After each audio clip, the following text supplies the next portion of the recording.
Hi, this is a 2011 Volkswagen Golf TDI 2-liter turbo diesel, 140 horsepower, 236 foot-pounds of torque. On the outside of the car, not real fancy on a Golf. It's a 4-door, does have turn signals and the side view mirrors. All the TDIs had the 17-inch rim standard with that style there. Pretty much nothing really too exciting about the exterior of this car. There are a few cool things I'd like to point out though. On the back, something really neat about the Volkswagen Golfs here is to open the rear hatch, you actually spin that in.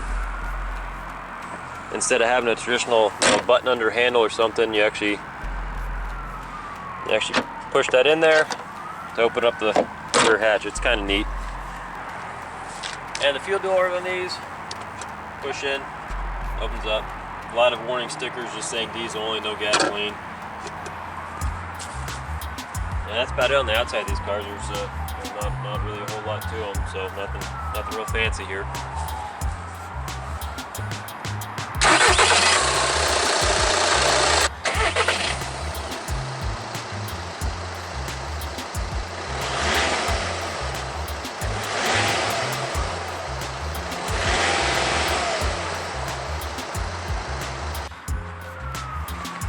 Alright, now to the interior. This one is a 6-speed manual.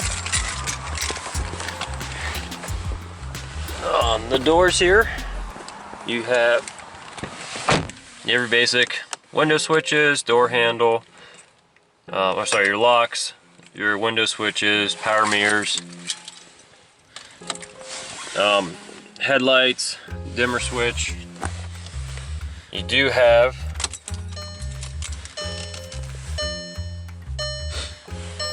audio controls, and this is for multifunction display, which I'll do a separate video with all the features in that and all the features in the touchscreen here. But this one does have your optional touchscreen. There is no navigation on it. Turn it on, it says welcome to Volkswagen, which is kind of cool. Another thing just briefly is it has like kind of old school look to it when you change the knob or change radio stations. But basically, most car functions. One thing that is kind of lacking on the Golfs is storage space. I mean, it has that little cubby here, you have a 12-volt outlet, and that's it there. Then you come to the center armrest, you open it up, and there's nothing there. I mean, we got there's pens in there, and that's it. 2 cup holders, which aren't even that big either. Pretty much, soft touch though. It's real business-like interior. It's not a bad place to be. It's pretty nice. You have good bolstering. It's nice and soft there on the side doors if you're resting. So overall, it's a pretty nice interior in here. It's a nice place to be. Just there's not a lot of storage. I mean, the doors do have a decent sized storage there, but as far as cubby holes and the armrest and everything, not too much. One thing the armrest does do is it clips up and stops in different spots, and you can pull it out to slide out a little bit if your arm's a little bit shorter. So that is pretty nice little feature there. And the bucket seats.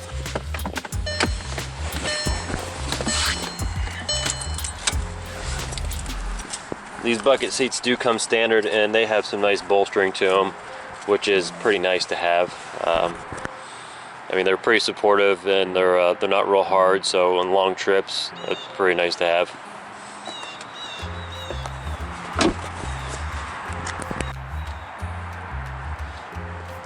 Now into the rear seat room.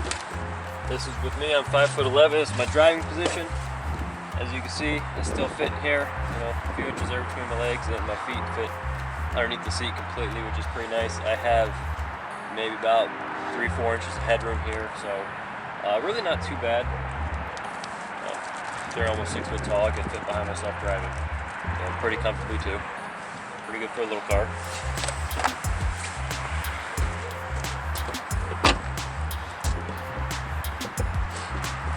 Now to the back here, you have 14.6 feet of cargo space, which isn't a whole lot.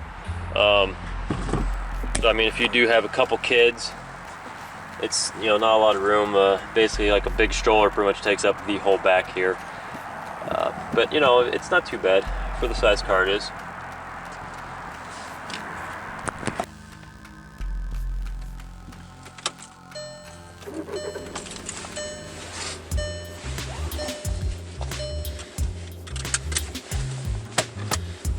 Driving Volkswagen Golf's pretty easy. Manual transmission, clutch engages pretty smooth, clutch pedals real light. The only thing I don't like is this is a little, I mean, this is in gear, and look, that's in first, second.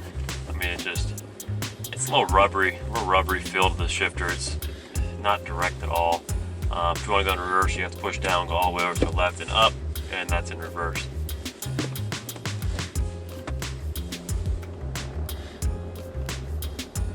You can hear diesel a little bit. It's for the most part pretty quiet though.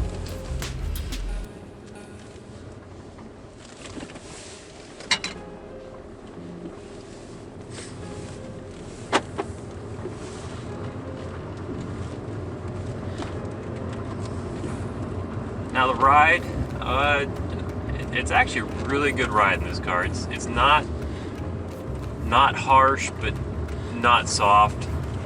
It's got a pretty good balance.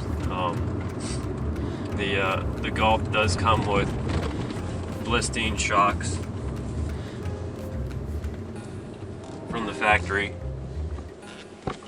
and it sits a little bit lower ride height than a regular Golf.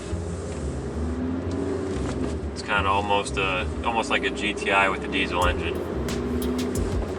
Now, before I mentioned, it only has 140 horsepower, 236 foot-pounds of torque. But the important thing is the torque.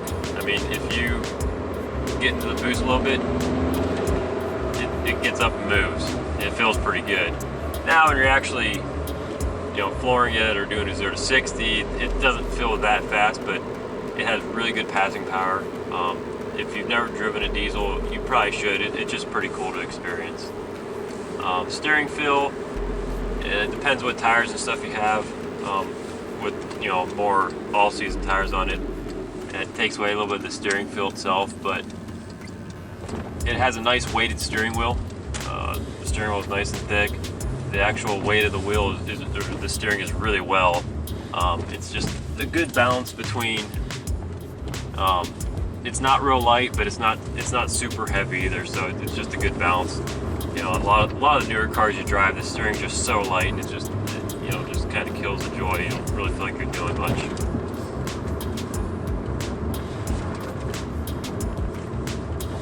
So this car's it's a real nice car to drive. You know, it's fairly quiet and controlled, and there's not a lot of body roll. Alright, we'll do 0 to 60 with traction control on.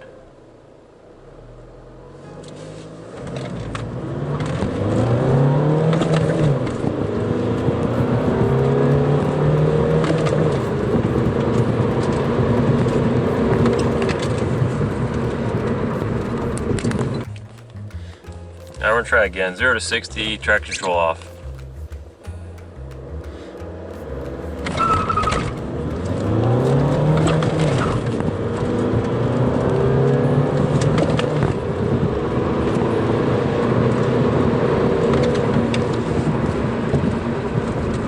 That actually wasn't too bad.